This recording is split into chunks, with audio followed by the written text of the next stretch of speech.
Hi guys, welcome to Unit 1, Personal Identity. This one I really like to work with and begin the class with because it helps us get to know each other a little bit more. It helps us figure out how to tackle some of those difficult questions and topics and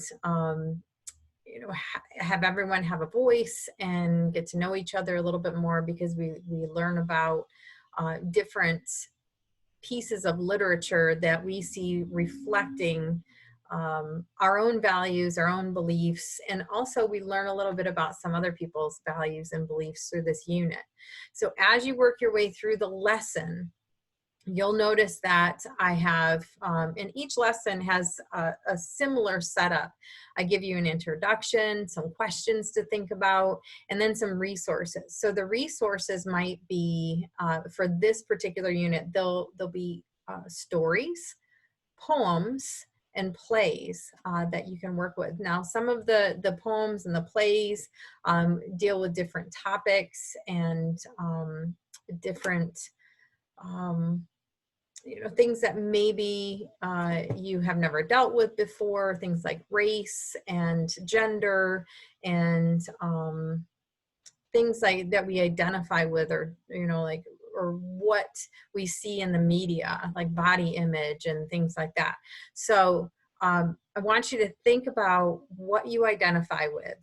um, think about your roles first. Are you a sister, brother, daughter, son, aunt, uncle? Are you a student, right? You're a student. Are you also maybe a mother or father?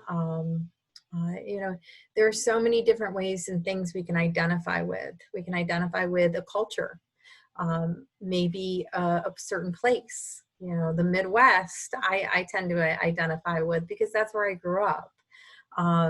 But you might identify with a different place. And so by learning a little bit about ourselves and through literature, we can learn about each other too. So I'm looking forward to getting to know you a little bit more through this unit. You will be analyzing literature. So I'd like you to choose a piece of literature. Now, it doesn't necessarily have to be one that I have listed for you. Now, if you want to choose a poem, or maybe you had a story in mind you think would be really good for personal identity that shows something about people, maybe something with relationships or something you identify with, then by all means, let's talk about it. Email me and or call, or we can video chat. Let me know what your ideas are, and then we can kind of get our heads together and figure out how to best tackle it. But I want you to be thinking about what makes this story kind of tick. What makes this poem have such a strong message? What is the message? What does the author want to get across to me, or what did I understand from it? The thing about literature is you can understand different things from it. Like poetry, we can all get something different from a poem, but it's the way that we explain it and put it together. That's our analysis. We can say, I saw this component of the poem and this is what I understood from it. So I hope you enjoy some of the poems and the plays I've listed for you to take a look at, the short stories. They deal with all different kinds of things. And for this one, you'll notice that we have a discussion, and I've linked it to the calendar for you. I'd like you to post to the discussion by Friday and respond to at least one person by Sunday. Try and keep that conversation going. And then start working on your analysis. That's where that discussion will help with that. What are you choosing for your piece of literature? What are you analyzing?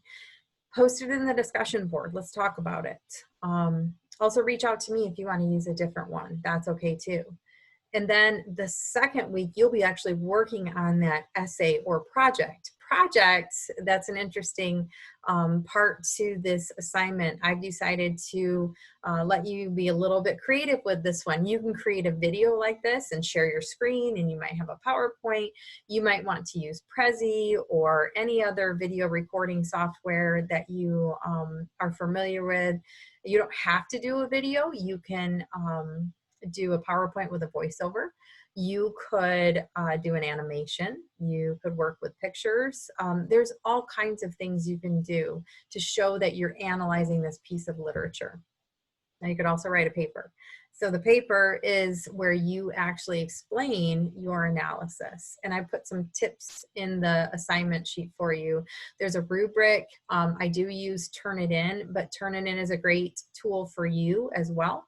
So you'll see that when you turn something in as an assignment, it gives you automatic Turnitin feedback. So you get a chance to make sure that you're using your citations properly, that you are quoting properly and paraphrasing properly. So it should be a tool. There's also a really cool grammar and punctuation checker in there too. So check that out and get to know Turnitin. I hope you like using that service. Many students in the past have used the Turnitin function where they said, oh my gosh, I realized I forgot my works cited page.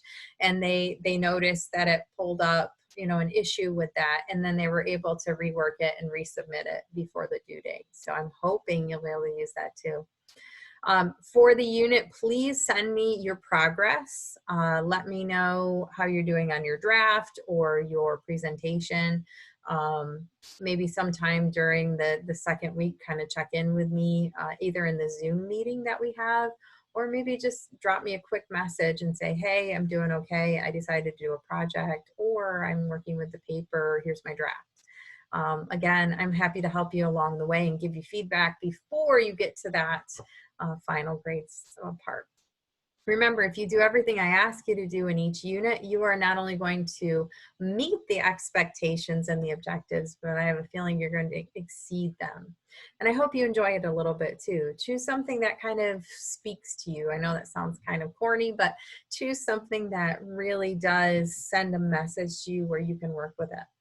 And if you notice, I changed my background for you guys. I didn't know if you wanted to see my, you know, the background of the office / extra bedroom. So I'll play with the different backgrounds. The backgrounds are weird for me. Maybe you can help me with that a little bit. But I just thought I'd, you know, jazz it up for you a little bit. I hope you enjoyed this introduction to the personal identity unit. Figure out what works for you as far as a source, and let's talk about how you can actually make it work in a paper or a project. I look forward to seeing your ideas. And each unit I'll have a little introduction like this. So I hope you enjoy it. Give me feedback. Let me know if there's anything else I can go over or include. And I will see you guys in the Zoom session and on the discussion board. Looking forward to it.